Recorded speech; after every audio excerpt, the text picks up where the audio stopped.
Welcome back to Cambridge House Live. I'm Vanessa Collette here at the Vancouver Resource Investment Conference. Today we have Bill Muprhy and Ed Steer with the Gold Antitrust Action Committee joining us. Welcome Bill, welcome Ed, it's great to see you guys. Good to see you, Vanessa. Yeah, it's good to be here. Now Bill, I want to start off with you. You've been sounding the alarm for a while now about gold price manipulation. Can you summarize what you see happening right now? Well, that's why I've got to get started to expose this manipulation, as you say, with the banks and the Fed, the Treasury, and people like that. And we're hoping that they're hitting the tipping point when they're not going to be able to do it anymore because they don't have the physical gold, physical silver to meet all this surging demand. And we've had a lot of tremors the past month or two of the gold price surging out of nowhere, and gold cartels tries to stop it. We think they could be in the process of losing control. We'll see, but this week was very positive, obviously, and hopefully it's just the beginning of something spectacular. What's your take, Ed?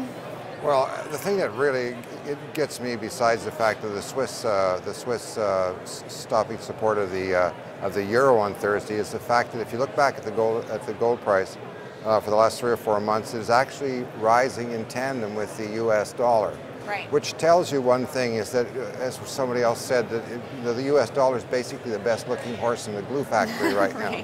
So when the U.S. dollar decides it's going to head south, and it will at some point because it can't go up forever, then I think we're going to see a major readjustment in the gold price. And like Bill said, we have this situation where the gold and silver demand is so enormous now, if not from the consumer, then certainly from governments like India and China and Russia, that this thing is definitely coming to a head sooner rather than later, is my opinion.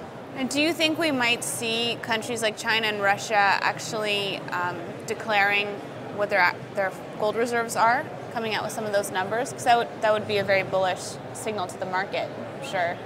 Yeah, it would be. And of course, you know, China, since as long as we've been following, has never given out their true numbers.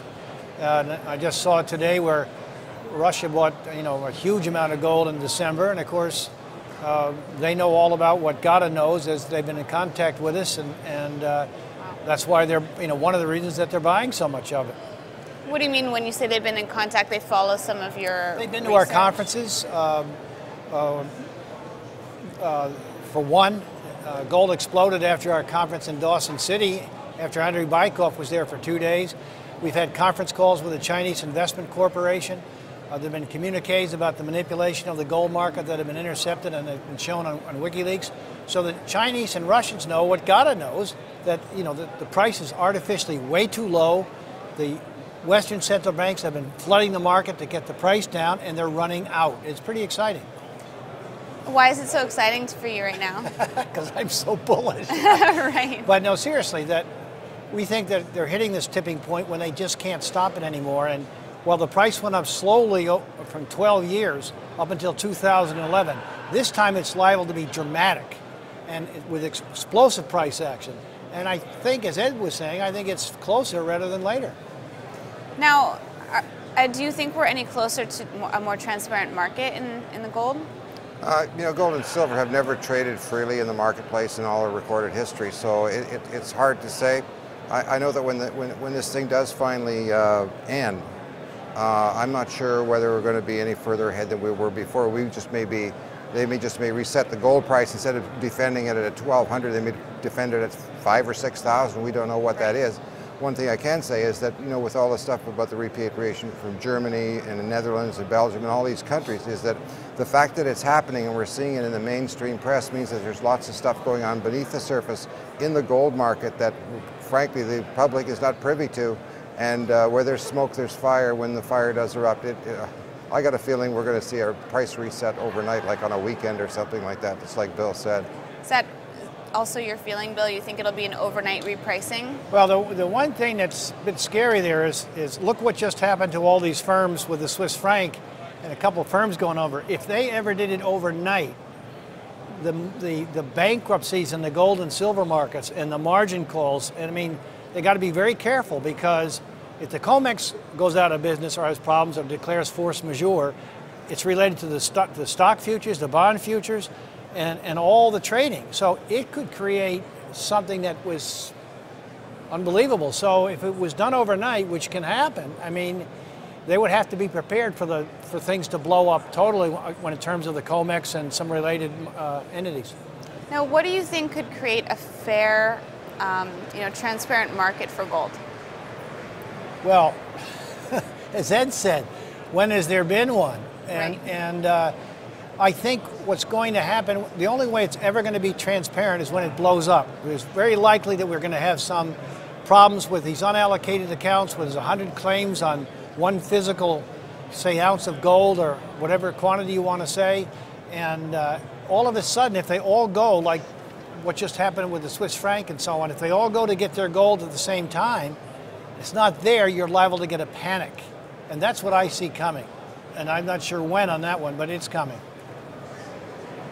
The only way we're going to see a free gold price, if there's a gold market out there that's strictly a cash market with no futures or options trading allowed against it, then we'll see who's floating naked out there or swimming naked with no trunks on. Because with no futures and options market, there's no way of rigging the market, the price at all, and you're trading in a cash market, which is basically what oil is doing right now. What the price of oil is basically a cash market. So if the futures and options positions that are held in oil aren't affecting the price, then we would have a free market in gold if there's no futures and options there.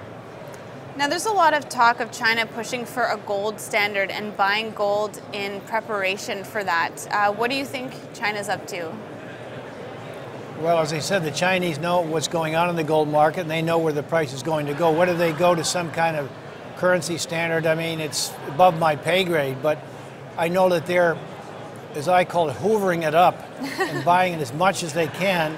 And when they're ready to pull the plug or trigger on something, they will. But as you know, they think in much longer terms than we do in the United States. And the other thing is that I don't really think any country wants to go back on the gold standard. Any government or banking system really wants to go back on the gold standard if they can avoid it. It may be inevitable. But I think what the Chinese are doing, it may be part of that, but I think the other reason is they were just trying to hedge their dollar exposure right now by buying a huge amount of gold. And to cover their dollar exposure, I can tell you that the gold price had better be some fantastic number because they got a lot of US dollars they got to cover. Now, what do you see happening with the Shanghai exchange? Well, anything that, that encourages gold demand, especially with it being so popular over in Asia, is very constructive. Right. Right now, the price is still being set by the COMEX and the PM fix in London, and they rule. But I mean, if the trend keeps going, it could change things. I think basically the Chinese, who are very smart people, okay, they've been around, their civilization's been around for thousands of years, and you've seen the dynasties come and go. Well, this current dynasty, if you wish to give it that name, they know what has been going on in the world for the last 200 years between the British, okay, the Opium Wars of the 1800s, and what the Americans have now done over the last 100 or so years. They basically said, we're tired of this scam, okay? We got Hong Kong back, thank you very much, okay? And I think that under the surface, all the diplomacy set aside is they're out to take the West on and stick it to them. That's my opinion. Now, Ed, what do you see happening with Indian demand for gold? Indian demand for gold, I think as long as the Indian government doesn't stick its nose into this thing again and they backed off substantially, I think that Indian demand could be where it's going to be this year, like 800, 1,000, 1,100 tons. Right. The fact of the matter is that we don't know, but between India, like I said, India, China, and Russia, that's over 100% of the gold that's mined, so it's just a matter of how long the Western powers are going to allow their gold reserves to be drained to satisfy the demand coming out of India and China, and I would bet that sometime we're going to find out. Well, have the import restrictions been completely removed, or have we seen any progress there? What's the status? Well, excuse me, Bill, it helps the fact that the price of oil is now, what, at $48 a barrel, so that helps the current account deficit in India right now.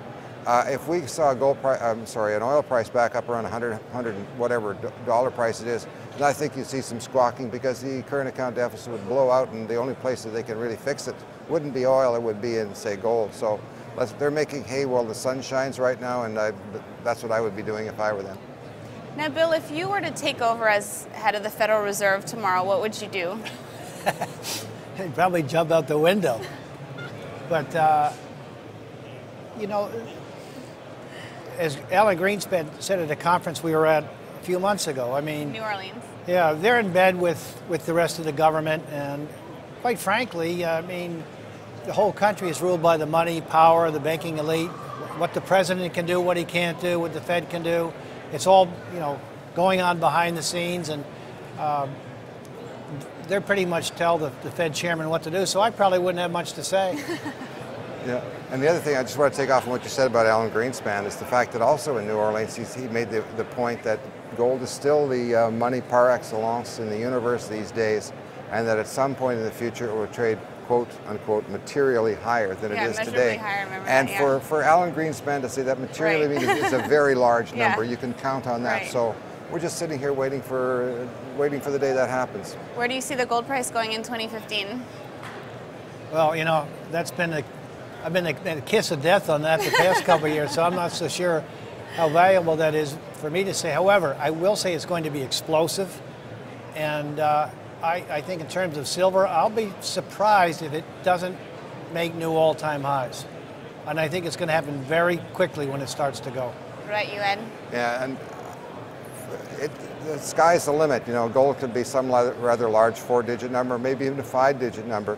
And silver analyst Ted Butler, who's been following the silver market for 30 years, says, you could be looking at a very large 3-digit silver price as well.